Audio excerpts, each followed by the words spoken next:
मट्टी डालेगा ये। अच्छा खिला उसको और डालो। नहीं लो ना, मट्टी खाने का ना। हाँ कौन खाता है? हाँ बताओ लो। फूल बेचता है दिन में, रात को दारू बेचता है ना। मी बोरीवली पोलीस स्टेशनच्या जास्त नाही 50 मीटरच्या हद्दीत जवळपास 15 ठिकाणे असे दाखवले जिथे खुलेआम दारू विकली जाते, दारू पिली जाते आहे।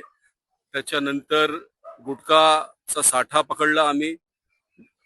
आता मोठ्या प्रमाणात इथे आम्ही एमडी ड्रग्स, त्याच्यानंतर काय भांगानंतर काय ते गांजा आता रंगेहात पकडून दिला आम्ही। हे इथे जे रेल्वेचं कंपाऊंड आहे त्याच्यावरती बाहेर हे बोगदा बनवून ठेवलाय प्रोव्हिजन स्टोअरच्या नावाने। मी आजपर्यंत बघितलं नाही इकडे बोरिवलीचा कोण माणूस येऊन ते प्रोव्हिजन विकत घेतो मला माहित नाही। हे स्वामी विवेकानंदचा पुतळा आहे, त्याच्या आजूबाजूला सरसराट दारूचं काम चालू आहे। त्याच्या समोर रात्री 2 वाजता नॉनव्हेजचं हॉटेल दारू विकण्याचं काम सुरू आहे। 1 वर्षांहून झाले। रोज बोलतोय पोलिसांना, हात जोडून बोलतोय की कारवाई करा। चायनीजच्या गाडी दारू विकतात आहे, कारवाई करा। ओपन वाईन शॉप दारू विकतात आहे, रस्त्यावरती लोक पितात आहे, ते दारू विकतात, माझा त्याचा विरोध नाही। पण आता जे सकाळी फुल विकतात ते रात्रीकडे दारू विकतात। त्या स्कायवॉकची लाईट का जाते हे आज समजलं, कारण यांना तिकडे रात्री दारू प्यायचं असतं आणि जर लाईट असेल तर लोक तिकडून जातील म्हणून हे लोक लाईट बंद करतात आणि तिकडे ओपन बार चालू करतात। मी आज जेव्हा इन्स्पेक्शन केलं, मागे पण मी व्हिडिओमध्ये टाकलं होतं, वाईनच्या बाटली, दारूच्या बाटलीच होत्या। आज सुद्धा दारू, चकणा सगळं तिकडे दिसला। आज बोरिवलीमध्ये दुर्दैवी घटना घडली। 3 मुलीला छेडण्याचा प्रकार एका बेवड्याने। मी वारंवार सांगत होतो कधीतरी असं अपघात झाल्यावरती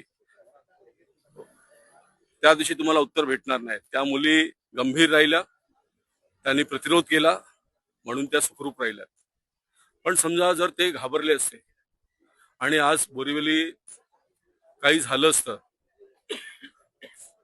तेव्हा पोलीस किंवा बीएमसीने काय सांगितलं असतं? हे उद्यान, हे मैदान, हे स्ट्रीट लाईट जिथे नाही आहेत अशा अंधारातलं क्षेत्र, तिकडे हे दारू आणि ड्रग्सचा अड्डा आहे का? लिंकिंग रोडवरती एक बाई खुलेआम ड्रग्सचा कारोबार करते, तिला कुठलीच भीती नाही। रोड क्रॉस करून बोरिवलीने ऍक्शन घेतली की एमएचबी ला जाते, एमएचबी ने क्रॉस केलं तर बोरिवली जातं, बोरिवली आणि एमएचबी संयुक्त ऍक्शन का घेऊन तिला हटवत नाही? आम्ही फुटपाथ तिकडे इतका चौडा बनवलाय, या लोकांनी झोपडी बनवली यांच्यासाठी बनवलाय। हा बोरिवली स्टेशनचा फुटपाथ, इथे लोकांनी चाललं पाहिजे, इथे या लोकांनी कब्जा करून ठेवलाय हे दारू विकण्यासाठी, ड्रग्स विकण्यासाठी। मी इथे गार्डन बनवणार उद्या मी।